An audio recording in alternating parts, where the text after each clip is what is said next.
Hola, and welcome to the Win, Make, Give podcast. Bob Stewart, we're going south of the border today with that one. How you doing, my friend? I'm doing well, Chad. How are you? I am fantastic. Come on, man. That's a layup. Bob, I know it's a layup, but when the guest that we're bringing on to today's conversation is based in Colombia, I've got to say hello in his language. That's fair. I totally slipped my mind. All right, because his other language, I would just be saying hello. I would just be saying it with a funnier accent than I get to say it, and I'm not even going to attempt to do that. Bob Stewart, what's going on your side of the world, my friend? You know, so I sometimes, Chad, when we're about to do an interview, I knew a week in advance or a month in advance, and this one snuck up on me a little bit. And so it was yesterday that I was kind of digging into who our guest is, and this is a really, I don't know, man. The universe works in strange ways. I'm almost getting choked up about this. I just saw one of my best friends in the world, and this is a guy that I was my college roommate, and we were really tight through our 20s. Honestly, but alcohol is a bond for a lot of that friendship, and our lives have went completely different paths in the last 10 years. I saw him a couple of days ago. He's in bad shape, like really, really bad shape, like liver damage type of shape. And gosh, this is sometimes, we joke, Chad, that we have these conversations a lot of times for us. It's for us, yes. I wish this is a conversation that I would have had when I was 25 years old. Like my 20s were destructive, and alcohol played a big part in that destruction. So I'm excited to talk to our guest. I think he's the most popular person we've ever brought on here, at least from the socials. Like, this guy's got tons of followers on the socials. And look, I'm assuming it's because like he's spreading a message that, I don't know, at least in our culture is desperately needed in some ways, I think. I think you're absolutely right. Doing, man. I'm emotional. I'm emotional a little bit. I can hear that, right? And you're right. I went through that destructive phase as well before I was legal to do it. Then again, when I was going through a horrible time in my life where alcohol was that crutch. I just went to the wine store yesterday and picked up some bottles that I think by the end of this conversation, I might just be giving out to people as housewarming gifts. Because I'm health focused, yet I still enjoy a drink every now and then. But I'm going to learn a lot coming out of today's episode. I know I am. So, Bob, let's just bring him onto the call. Let's get right into this. I didn't confirm the pronunciation of his last name, so I'm really going to hope it sounds just like it's spelled.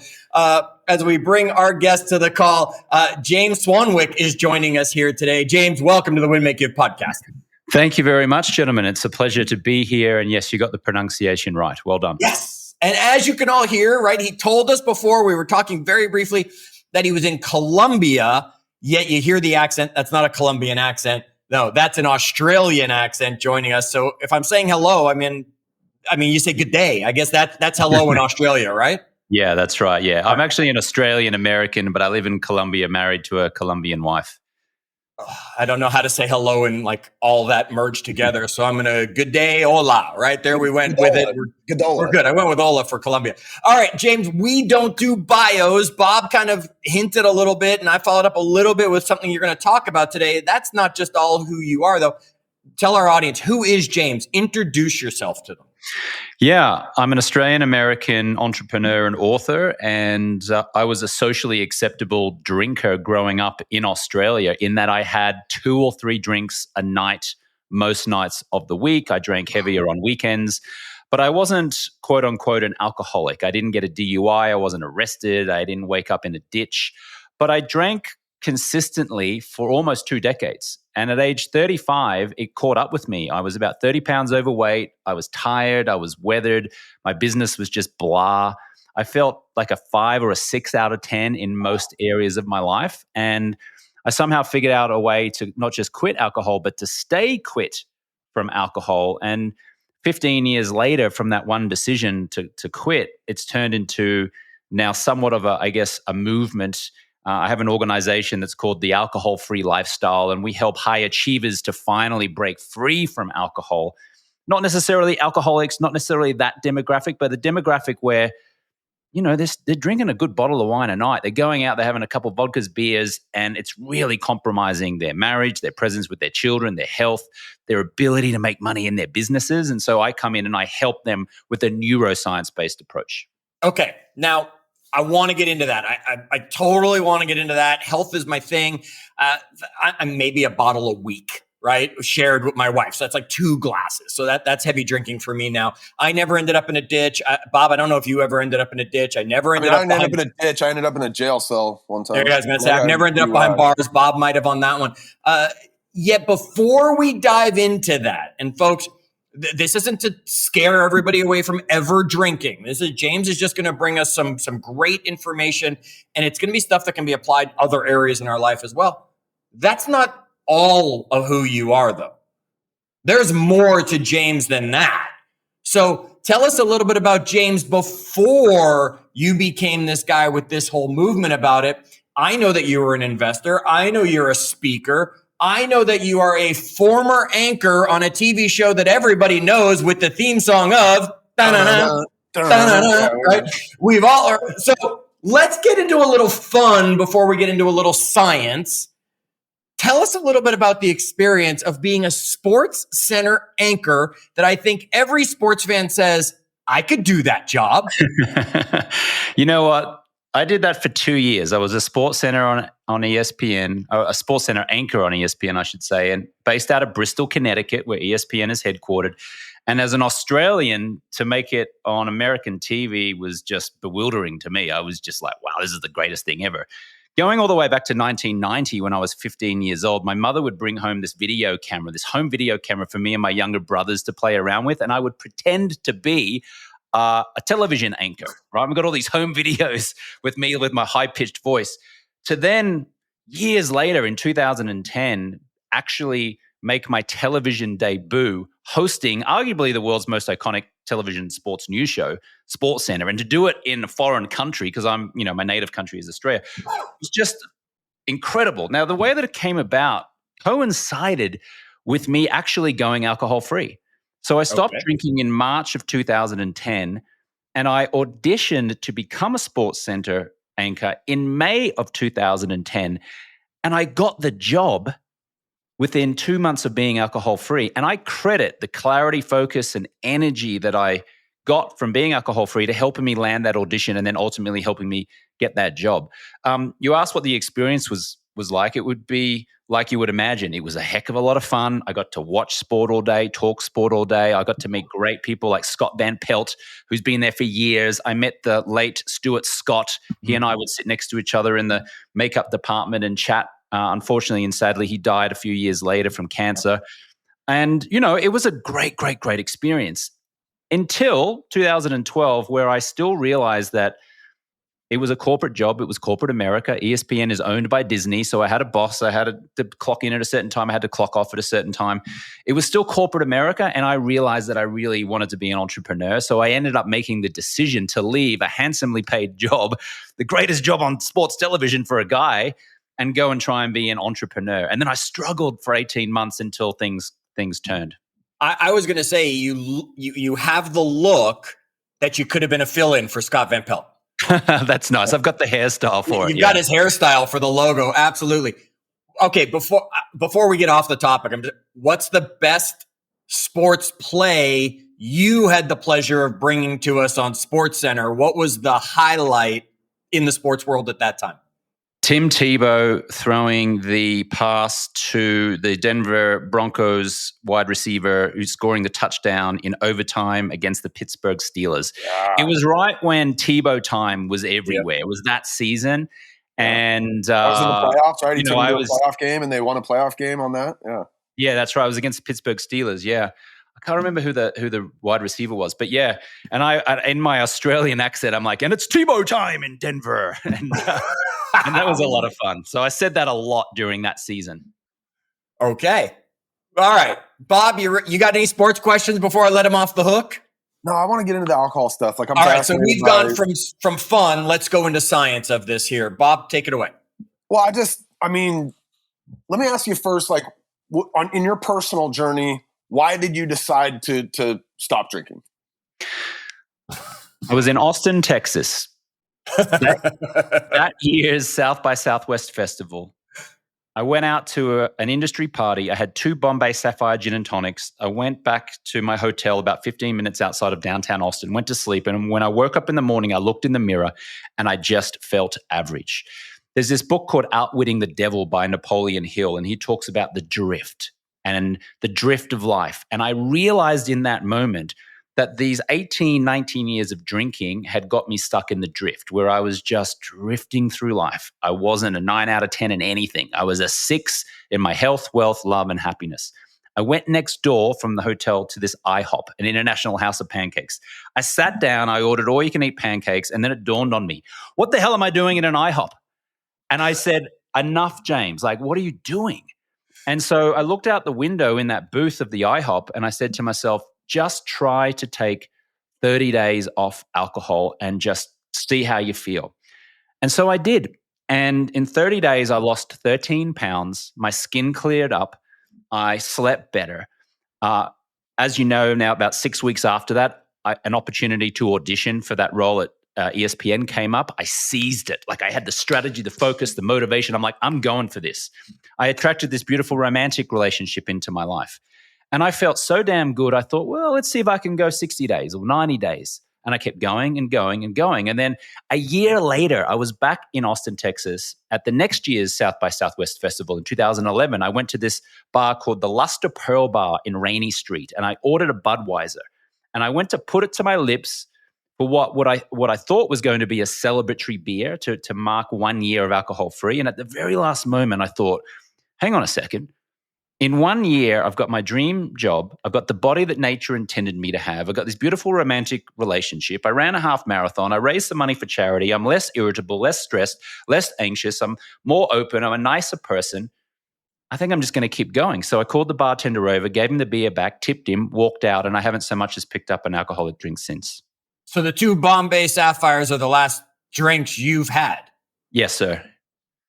I could not tell you what like the last drink I had just last week was. And you can remember that long ago. That's fantastic. And to be in Austin and not drink.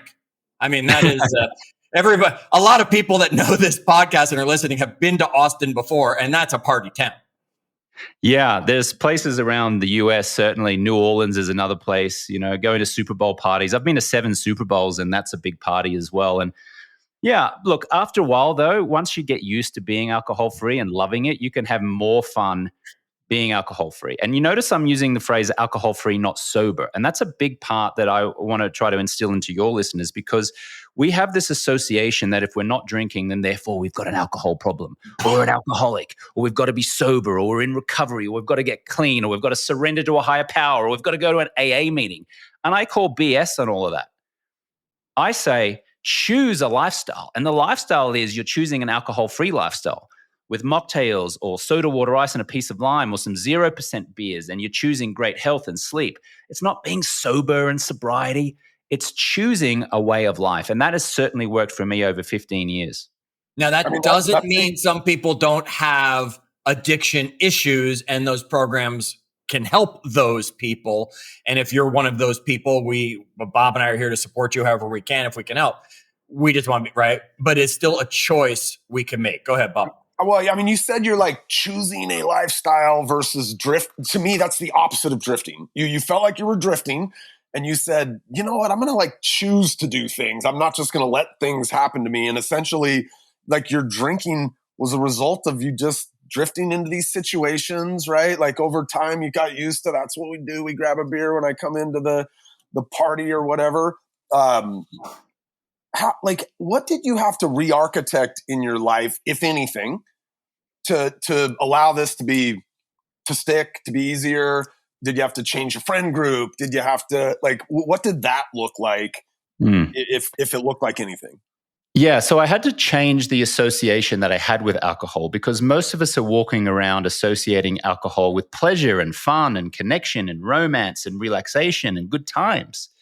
And why wouldn't we think that? Because we've been culturally conditioned to believe that. And all of our friends and family are smiling assassins. And a smiling assassin is someone who's offering you a drink with a smile on their face. It's the waiter or the waitress who's saying, oh, hello, Bob. Hello, Chad. Hello, James. Can I get you a drink? Can I get you a glass of regret? Can I get you a glass of 10 pounds of unwanted body fat? Wow. Hey, would you like to choose something from the regret menu? Because that's what it is. Alcohol is simply attractively packaged poison. That's all it is. And all of our friends are well-intentioned when they say, hey, can I get you a drink? And if you're the host of a party, friends are coming over, you want to be a great host and say, hey, can I get you a wine? Can I get you a drink? What would you like? We're well-intentioned, but the reality is it's attractively packaged poison. And we've been conditioned to believe that the only way that we can create a bond or romance or good times is with it being present. So the first thing I had to do was rewire my mindset. I had to stop thinking that not drinking was painful and deprivation, and start thinking that not drinking was actually the reward and the pleasure and the joy. That was the first step. Second step is I felt very socially awkward in the beginning because I had to go out and tell friends that I wasn't drinking. And even my two best friends at the time, Tom and Zach, we went to the Jones Bar on Santa Monica Boulevard in West Hollywood, California. And I said to Zach, it was his round. And I said, yeah, grab me a soda water. He came back, gave me what I thought was a soda water. And I went to put it to my mouth. And I saw he had this suspicious grin on his face. And I said, did you put vodka in this? And he went, oh, yeah, I did. I was like, wow, I cannot believe that my best friends disagree with my choice and are still trying to get me to drink. So that was fascinating. But then as I went along and I became increasingly confident about sharing the fact that I was alcohol-free, and I was lighthearted about it and I was confident about it, as opposed to, oh, I'm sorry, I can't drink, I've got a drinking problem. What I found was that the response I got from people was like, oh, that's interesting. That's awesome. Tell me more. And so that was like the second big shift for me, that I could be confident about it, share it with people, and everyone could just relax and have a good time then. So that's interesting. Wait. Bob, is Zach still a friend? That's so funny you should ask that question. I caught up with him in Los Angeles only last week. I was there on a book tour and I went and saw him, and he's still a friend, but I hadn't seen him in 10 years since. So what I would say is that he'll always be a friend. But what I found is that I gravitated towards a new group of friends. I didn't proactively decide to cut Zach or to cut my friends, but just a natural consequence of being interested in more healthy choices and healthy actions, and like joining a gym and running a half marathon and joining a charity to go and raise money for a charity. I started to associate with people who either didn't drink or they drank only modestly, and alcohol wasn't a requirement of connection. All right, Bob. Well, I just like you were talking about that stage 2, right? So at the beginning you were like, I'm not doing it. And stage 2 was like, you were like proud of it in some way. And I struggle right there. Cause I even find myself today when, somebody will offer me a drink. I say, I don't drink. There's, by the way, when you say that, there's almost always this like, huh? Like what? Right. In many circles. And I always felt like I had to preempt the thought they might be having that, oh, this guy's an alcoholic, right? Like he's clearly a recovering alcoholic, because that's the only reason people don't drink. And that wasn't the case for me. Like I still today, I'll have a beer if we go to like a comedy show or something, but my wife doesn't drink. My colleagues don't drink. So when we're out at work functions, my close circle of colleagues, we don't drink. We go to these functions, Chad, right? There's, you go to a real estate conference and you can go out. I mean, in the morning, you can tell who's been out because they all smell like alcohol. And I was that guy all through my 20s, right? But I do still feel this compulsion to like explain why I don't do it, which is, it just doesn't really serve my lifestyle anymore. Like my wife doesn't drink. It's just not a part of what I'm doing. Give Bob a script. I mean, what do you say to people when, say, can I get your drink? Give Bob the script to change that so they don't just think he's an alcoholic. I don't feel bad about it in any way, by the way, but I do feel compelled to explain the fact that I wasn't a raging alcoholic, and maybe that's just my own demons or something, but. Let me give you a tip here in a second, but first let me say this. Alcohol is the only drug where you have to justify not consuming it. That's crazy, right? It's ridiculous. Like, what kind of society do we live in where that's the case, right? So I feel you, man. I know how challenging it can feel. Here's the thing, right? Nobody really cares if you drink or not. They just care if you are pleasant and fun to be around. Now, in your case, Bob's not. So I mean, so Bob, when you go into a situation like that and you feel apprehension sharing that you're not drinking, they can experience that. Like the people who are with you, they experience that. It's like an energy transfer. And so now you are transferring this idea that not drinking is dull and boring and deprivation. You're saying it to yourself unconsciously. Even if consciously you don't believe it, unconsciously you're saying that. And then the friends that you're around are also sensing that and believing that. So now you're in this social situation where you're all agreeing either on a conscious or unconscious level that, oh yeah, not drinking is a problem. Not drinking means you've got a problem. Not drinking is dull, boring, deprivation. Under normal circumstances, of course you choose to drink, but you just can't because you've got a problem. Yeah. So what I would submit you do instead, Bob, is be lighthearted and own the fact you are alcohol-free. You do not apologize for it. You also don't go and pontificate and get on your high horse and be smug about it, but you just say, yeah, you know what? I'm alcohol-free. I haven't drunk now for like 4 months. I've lost a bit of weight and sleeping better. The wife's happy as well, just quietly. I've got a lot more energy in the bedroom. Ha, ha, ha. But I tell you what, I'm going to get drunk on this soda water tonight. I will go shot for shot with you. You drink your Sambuca shot and I'll drink my soda water. I'm going to drink you under the table with my soda water. Sambuca's disgusting, by the way. Yes. Did you say Sambuca? Vodka, tequila, whatever. So here's the thing, right?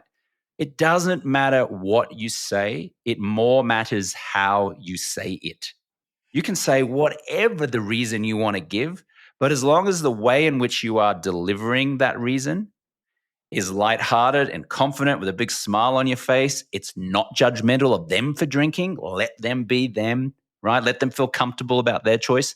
You're just comfortable in your own skin. I promise you that apprehension that you shared, that you feel, that's going to be extinguished very, very quickly. I think, I don't know, it's been a while now, right? Like this, I'm 47. I quit drinking around 35. And maybe these days I'm more just like, no, I'm good. Diet Coke for me. Like, you know, I don't know. But there was a long time where I did feel a need to justify why I was declining the beer I was being offered. I just tell people, you know, thanks, I'm driving tonight. Now, I'll tell you, when I'm on a cruise, that gets weird looks from the waiter who doesn't figure that one out until later in the evening or something. Yet that's where I've gone. All right, folks, we are talking with our guest today, James Swanwick, the author of what should have been the recently published, either that or might just really be coming really soon.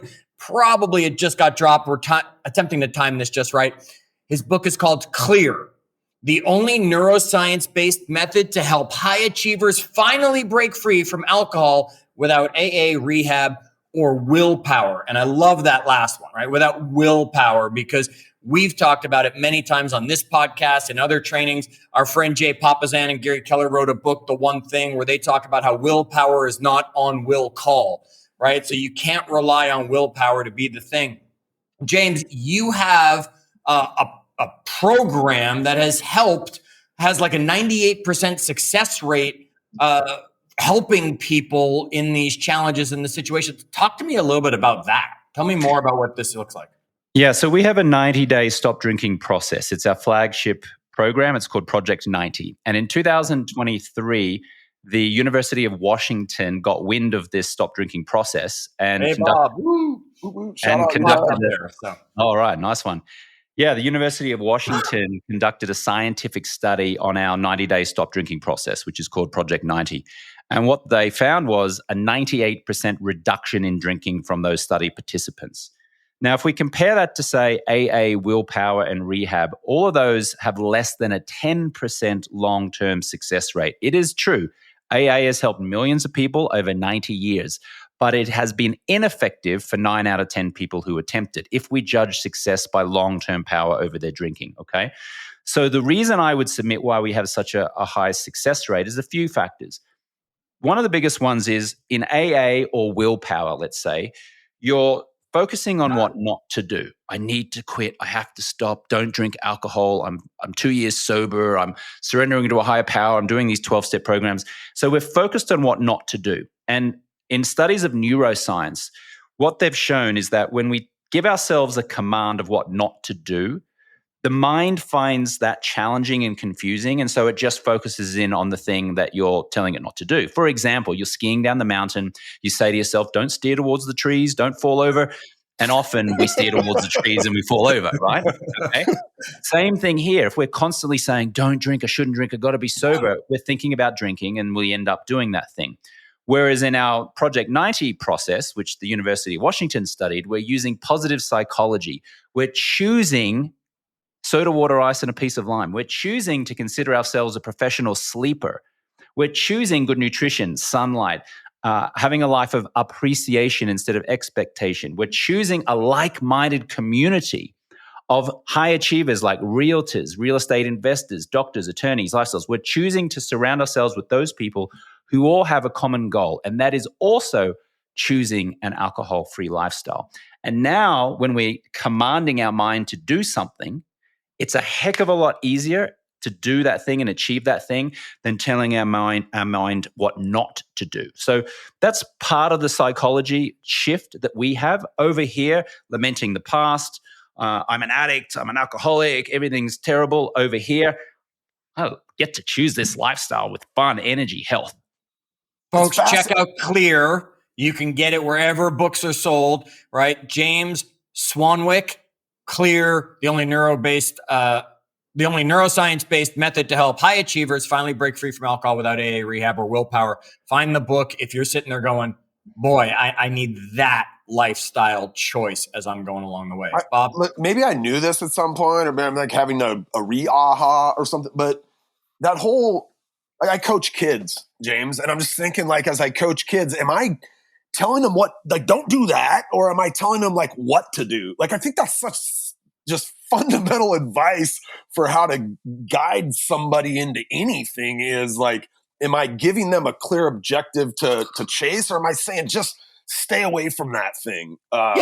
Don't look at don't imagine a giant orange elephant, right? Everybody just had an image of a giant orange elephant pop into their head. James is giving you the science. He's saying when I tell you not to do something, your brain's going to do it. It's going to fight the challenge. It wants to succeed and do what you're telling it not to do because it's going to ignore the word not, right? In that James is giving us clear choice path. Now, James, look, alcohol free, and it's a dream for many. I know a lot of people who I've seen on Facebook post, it's been a year since I've had a drink, or they'll do the dry January at least, and I feel really good. Okay. Talk to me specifically, because there's a lot of me's out there, I think, in this case. I'm healthy. I consider myself an athlete. I consider myself a high achiever. What is just that one drink doing to me when my wife and I on Friday nights pop open the bottle of Prosecco, raise a glass to toast a great week, another week together, whatever it is, and we end up having 2 glasses of it because once you pop a bottle with bubbles, you got to finish the bottle with bubbles. And we have 2 glasses of it once a week. What is just that little bit of drinking doing to me that I should learn, so I really want to think about making the other choice? I'll give you the good news first. 2 glasses a week is going to affect you very, very in a very, very minor fashion, right? Yep. So if you truly stick to 1 or 2 glasses per week, I would submit you're going to be just fine. Keep doing what you're doing, okay? Having said that, couple things. First of all, you're drinking at nighttime, you and your wife in this scenario. 1 glass of alcohol is enough to compromise the quality of your sleep. Which means I knew that one. That's why we drink at 4, so that we're still awake for 5 or 6 hours before heading to bed to hopefully help clear the system with the water later so that it doesn't impact sleep too much. Yet I'm still, I know, impacting. You're actually better off drinking for breakfast than you are anywhere close to bedtime, Chad, because at least that's my aha from this podcast. I'm out. Drink for breakfast. Wait, where were you when I was 20? I could have used that affirmation when I was 20. You know what I'm saying? Everybody else was like, you weirdo. And I'm like, I don't know what James Swanwick said. At least if you're drinking for breakfast, you've got 16 hours for the body to go to work to rid itself of the toxins that you just consumed. So even drinking at 4 o'clock, that's better than, 9 o'clock. Yep. Your sleep will still be compromised, Chad, no question. Yep. Now, high achievers who are wanting to be great in their business or their career, I know you guys have got a lot of real estate investors and realtors in your network here.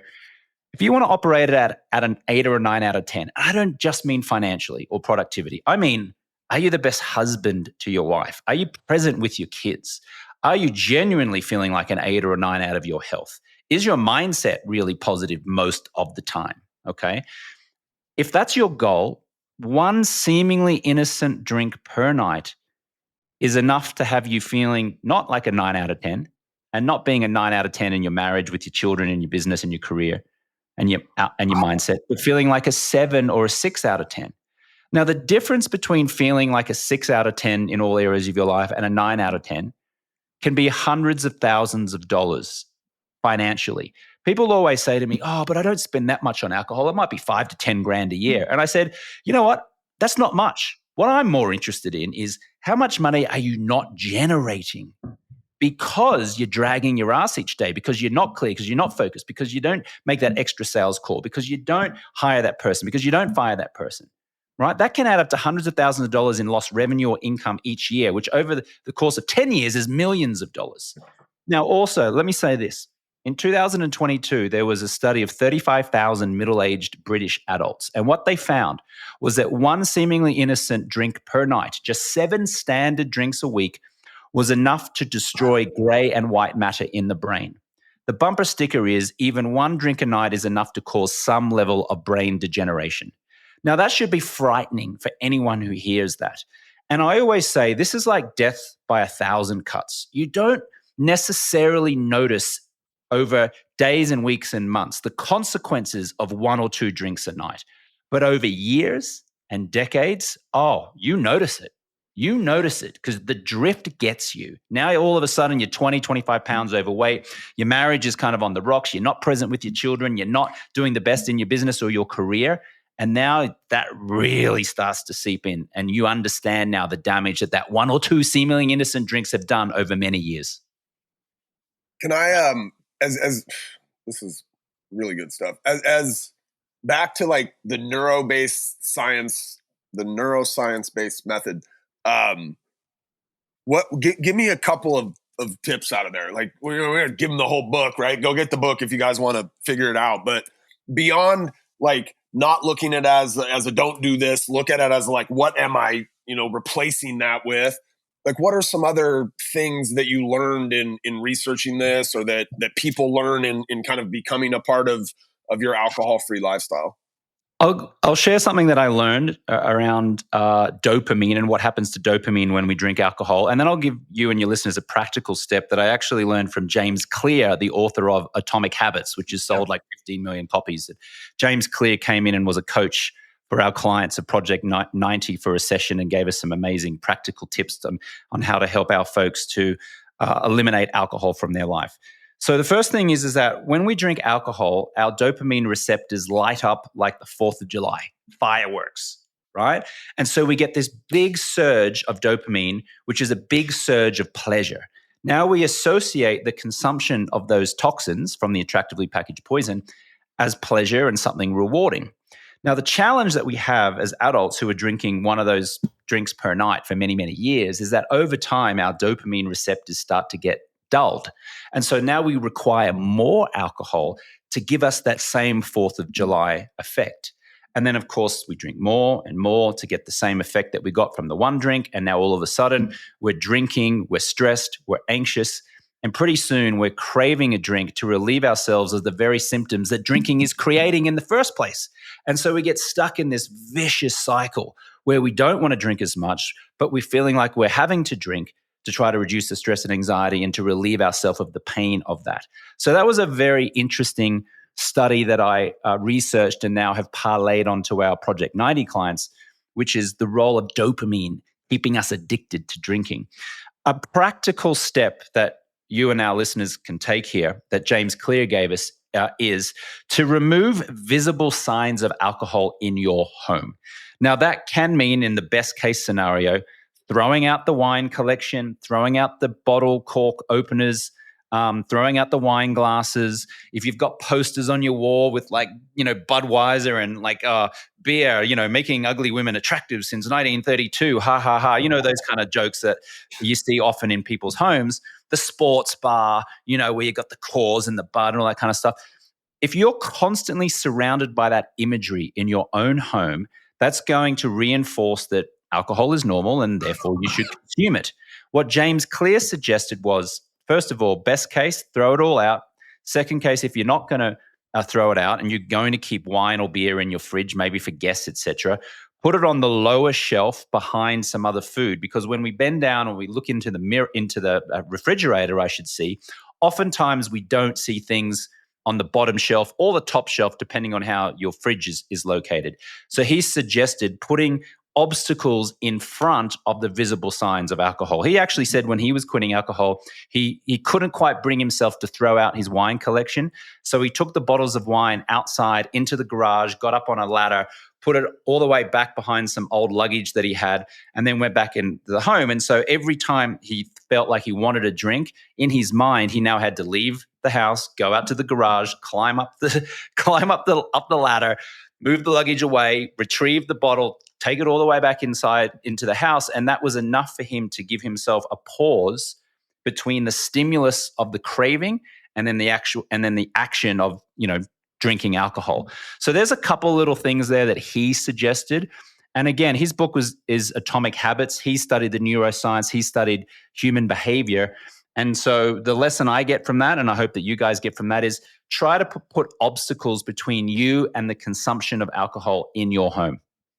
And I would bet that every one of our listeners has probably read Atomic Habits, or definitely has heard someone quote it, talk about it, share it. All right. We are talking with James Swanwick. You find him online. Wait, before you shift gears, I want to piggyback on something that he was saying there. Sure. For me, like when I was first, like when I'm 35, Chad, we're traveling a lot. We're in these environments where, everybody goes out afterwards and has 2 or 3, and another crew stays around and has 2 or 3 more. And one of the most impactful things for me, James, was to go into those environments, remain sober, remain alcohol free, and watch the other people who'd been drinking 5 or 6 or 7 drinks. Just watch them, and to tie that back to that was you. Like you were a buffoon.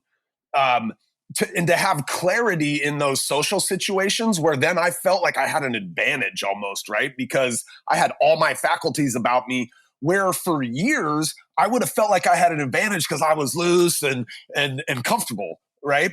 But just reframing my mindset to feel like I had an advantage in those situations because I was clear-brained, and to watch some of the ridiculousness that I was doing, right, only a year previous or whatever, that was really impactful for me. Did you experience anything like that? Or does that kind of putting yourself in those social situations to see how you've elevated your behavior because you're alcohol free, does that help people? Yes, I feel like being consistently alcohol free is a superpower, because you get to observe society and most people in society drinking and seeing how they are not progressing, and seeing and observing how they are drifting. I find myself often trying to make sure that I'm not being pompous or judgmental when I'm in an airport and I'm walking towards my gate to get the plane, and I see these airport bars and it's like 9:30, 7:30 in the morning and people are drinking beer and cocktails, and I'm thinking to myself, what are you doing? Like, what are you doing drinking this poison at 7:30 in the morning? And I heard you say drink with breakfast. I see what you did there, Chad. That was good. And not only are they drinking in the morning hours, but they're about to go 30,000 feet in the air, right? Which dehydrates you anyway. And alcohol does dehydrate you. Not only that, you're putting poison and toxins into your body's largest organ, and your body's largest organ is your skin.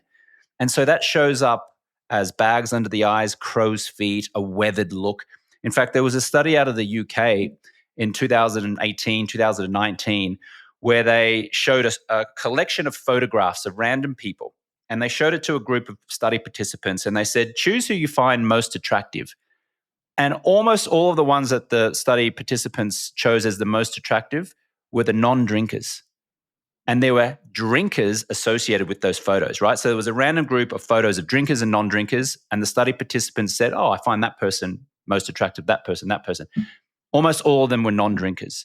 So just a warning, stopping drinking alcohol does make you better looking. There you go. There's a takeaway for everybody. Look, we've been talking with James Swanwick. He's the author of Clear, the only neuroscience-based method to help high achievers finally break free from alcohol without AA, rehab, or willpower. You can get it anywhere books are sold. And if it's not available, it's coming really, really soon. We're attempting to time this episode just right. James, if they wanted to connect with you, follow up with you, ask you some more one-on-one, how do they get a hold of James after this podcast is done? Yeah, you can go to alcoholfreelifestyle.com/clear to get more information on the book. Alcoholfreelifestyle.com is the website where you can get some more details. I have a pretty engaged Instagram account with almost 300,000 followers there, where I release videos and tips on how to have a better relationship with alcohol, at least, and also if you want to quit alcohol. And you can find me there just at my Instagram handle, which is you're like a real live human on Instagram. Right down, he's giving the Instagram handle. Oh, sorry, James Swanwick. It's his name, which I'm super jealous of. I'm Bob Stewart. I don't get any of those. Here we go with that again. Quiet down, Stewart. You're a real human on here. You reply to people. You're having conversations in the thread of your Instagram, and you get a lot of engagement. So kudos to you for being taking the Gary V approach to social media and actually engaging with folks on there. That's amazing, even though you've got 200,000 followers plus. Thank you. I appreciate that. Yeah, look, people can shoot me a DM. I'm happy to have a conversation with you there as well. And look, I would just leave you with this. I've had a life with alcohol and a life without, and without is far superior in every way. And especially if you are a high achiever, if you consider yourself a high achiever, whether you're a real estate investor, an attorney, a physician, a doctor, an executive, an entrepreneur, business owner, getting free from alcohol, I tell you what, that will unleash so much impact, not just professionally in your business, but generational impact in your family. 100%. I second that. I spent 15 years of my professional career with alcohol and the last 12 without. And the last 12 are worth 100 times what those first 15 were. It's not even close. Congratulations, Bob. That's amazing, mate. Good for you. Folks, think about it. Make the choice that suits you. Maybe it's time for that choice to be alcohol-free. James, thanks for joining us today on the Win, Make, Give podcast. Folks, until our next episode, do good.